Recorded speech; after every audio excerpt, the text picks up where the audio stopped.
வித்தியாச குறைவு சம்பந்தமான ஒரு முக்கிய செய்தி தான் நம்ம பார்க்கிறோம். 22 தொகுதிகள்ல 11 தொகுதிகள்ல 1000க்கும் குறைவான வாக்குகள் வித்தியாசத்துல தாவேகா முன்னிலை இருக்காங்க. 22 தொகுதிகள்ல 2000க்கும் குறைவான வாக்குகள் வித்தியாசத்துல அவங்க முன்னிலை வைக்கிறாங்க அப்படின்றத பார்க்க முடியுது. அதனாலதான் இப்போ 64 அப்படின்னு இருந்தது, இப்போ அப்படியே 63ஆக திமுகவுக்கும் அதிமுகவுக்கும் குறைஞ்சு 108ஆக போயிருக்கு. சோ ரொம்ப கம்மி வாக்கு வித்தியாசத்துல அவங்க முன்னிலை வைக்கக்கூடிய ஒரு சூழல் இருக்கு.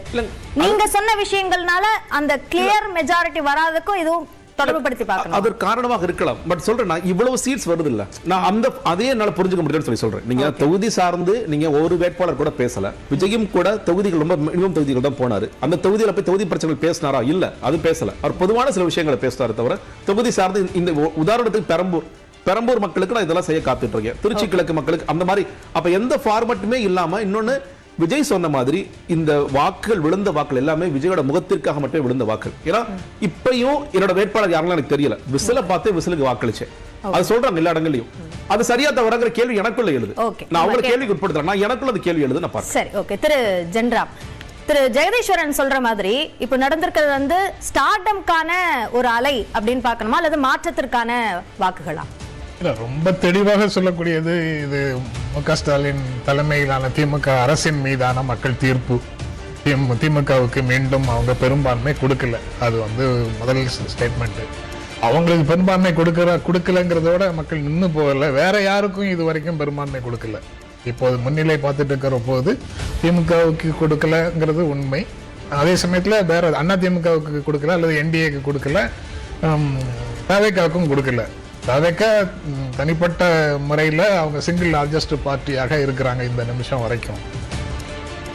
தாவேகாவுக்கு பெரும்பான்மை இல்லை, திமுக அதிமுக சேர்ந்து பார்த்தா அவங்களுக்கு பெரும்பான்மை இருக்கு. அதனால இது கிட்டத்தட்ட தொங்கு சட்டசபை மாதிரி தான் இந்த நேரத்தில் தெரியுது. நீங்க சொல்ற 22 தொகுதிகளில் 2000க்கும் குறைவான வாக்குகள், அதுல ஒரு 11 தொகுதிகளில் 1000க்கும் குறைவான வாக்குகள் அப்படிங்கிறது ஒரு செய்தி தான். அதுல ஒரு பக்கம் மூன்றாக பிரிச்சு அப்படி வந்தாலும் வரலாம், ஒரே பக்கத்துக்கு போனாலும் போகலாம். அதுல இப்போ இருக்கக்கூடிய ட்ரெண்ட்ல பார்க்கும்போது திமுகவுக்கும் 63, அதிமுகவுக்கும் 63 தான். அந்த இரண்டு கட்சிகளையும் தமிழ்நாட்டு மக்கள் ஒன்றாகத்தான் பார்த்திருக்கிறார்கள். அதுல ஒன்று சிறப்பாக இருக்கு, இன்னொன்று மோசமாக இருக்கு அப்படின்னு பார்க்கல. ஆளுங்கட்சியையும் ஒரே மாதிரி தான் பார்த்துருக்குறாங்க, எதிர்கட்சியையும் ஒரே மாதிரி தான் பார்த்துருக்குறாங்க.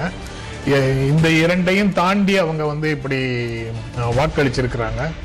ஸ்டார்டமுக்காக திராவிட கட்சிகள் அல்லது திராவிட மாடல் என்பதற்கான எதிரான ஒரு அலைன்னு பார்க்க வேண்டியிருக்கு. அப்படி பார்த்தா அதுல பெரும்பான்மை வரல. அப்ப திராவிடம் ஷுட் கண்டினியூன்னு தான் தமிழ்நாடு மக்கள் வாக்களித்திருக்கிறார்கள்னு அதுல பொருள் கொள்ளலாம்.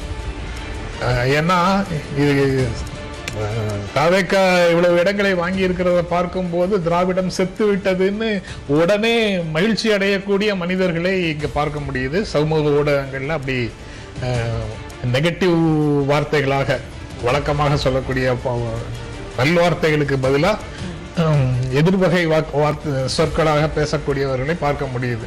அவங்க அந்த வகையில அவங்க இருக்கக்கூடிய கூட்டணி அதிமுக கூட்டணியில் அவங்க இருக்கிறாங்க, அவங்க தோற்று போயிருக்கிறாங்க. ஆனா அவங்க மிகுந்த மகிழ்ச்சியோட என்ன உணர்வை வெளிப்படுத்துறாங்கன்னா திமுக ஆட்சி போச்சு அப்படின்னு அவங்க மகிழ்ச்சி அடைகிறாங்க. தாவேகா ஜெயிச்சிருச்சு, திமுக தோத்துடுச்சுன்னு மகிழ்ச்சி அடைகிறாங்க. அவங்க கூட்டணி தோத்துருக்கு, அவங்களுக்கு பெரும்பான்மை வரலங்கிறத பற்றி அதிமுகவின் தோழமை கட்சிகள்ல 1-2 கட்சிகளுக்கு அக்கறை இல்லை அப்படின்றதே பார்க்க வேண்டியதாக இருக்கு. நம்ம ஒரு முக்கியமான சில செய்திகளை நம்ம பார்க்கிறோம். நீங்க கேட்ட அந்த கேள்விக்கான பதில திருமதி சிவசங்கரி சொல்வாங்கன்னு நினைக்கிறேன். இடைவேளைக்கு பிறகு அந்த பதில் நம்ம வாங்கலாம். அதற்கு முன்பாக முக்கிய செய்தியா நம்ம பாக்குறதுல மன்னார்குடி தொகுதியில அமமுக வேட்பாளர் காமராஜ் 2760 வாக்குகள் வித்தியாசத்துல முன்னிலை வகிக்கிறார்.